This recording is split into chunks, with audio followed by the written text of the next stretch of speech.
வணக்கம். சற்று முன் கிடைக்கப்பெற்ற மிக முக்கியமான செய்தி ஒன்று வெளியாகி உள்ளது. அதிமுகவின் மாவட்ட செயலாளர்கள் கூட்டத்தில் அமளியில் ஈடுபட்ட மாவட்ட செயலாளர்கள் பன்னீர்செல்வம் அவர்களை மீண்டும் அதிமுகவிற்குள் இணைக்க வேண்டும் என்பதை வலியுறுத்தி பன்னீர்செல்வத்திற்கு ஆதரவாக சில மாவட்ட செயலாளர்கள் எடப்பாடியிடம் கேட்டுள்ளனர். அதற்கு எடப்பாடி பழனிசாமி அவர்கள் மறுப்பு தெரிவித்துள்ளார். தற்பொழுது திமுகவை தமிழக மக்கள் ஒட்டுமொத்தமாக வெறுத்துவிட்ட நிலையில் இதை கச்சிதமாக அதிமுக பயன்படுத்த வேண்டும்.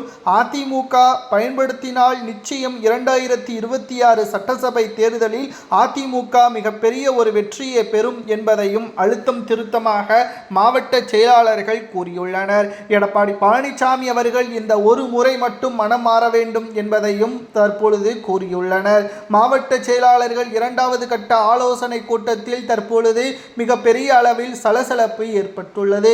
போலீசும் குவிக்கப்பட்டுள்ளது. மேலும் மாவட்ட செயலாளர்கள் தற்பொழுது OPS அவர்களுக்கு ஆதரவாக தெரிவிப்பதற்கு முக்கிய காரணமே நமது தமிழ்நாட்டை திமுக இரண்டாவது முறை ஆளக்கூடாது. மறைந்த முதல்வர் ஜெயலலிதா அவர்களும் சரி, எம்ஜிஆர் அவர்களும் சரி இதைத்தான் நினைத்தார்கள். OPS அவர்கள் துரோகி என்று எடப்பாடியால் கூற நிலையில் அப்பொழுது OPS அவர்களை விட டிடிவி தினகரனும் மோசமானவராகத்தான் இருந்தார். ஆனால் இப்பொழுது கூட்டணிக்கு வரவில்லையா?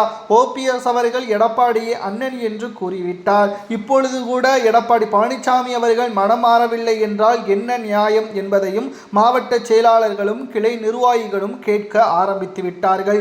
OPS அவர்களை இந்த ஒரு முறை மன்னித்து விடுங்கள், அவருக்கான புதிய பதவியை கூட உருவாக்கி விடுங்கள், உங்களது பொதுச் செயலாளர் பதவிற்கு எந்த ஒரு ஆபத்தும் வராது.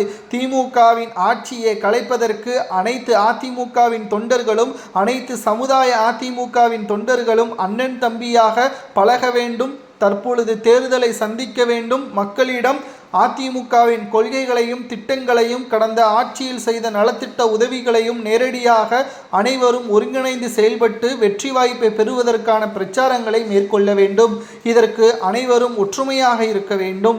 இல்லை என்றால் சிறு சிறு ஓட்டுக்கள் வித்தியாசத்தில் அதிமுக சில தேர்தல்களில் தோல்வியடைந்தது போல் சட்டசபை தேர்தலிலும் பல தொகுதிகளை இழக்கக்கூடிய நிலைமையும் உருவாகும்.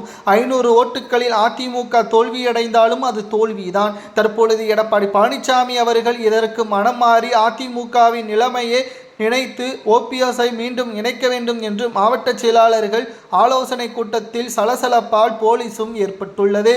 போலீஸ் அவர்கள் அதிமுகவின் தலைமை அலுவலகத்திற்குள் வந்து எந்த ஒரு பிரச்சனையும் நடக்காமல்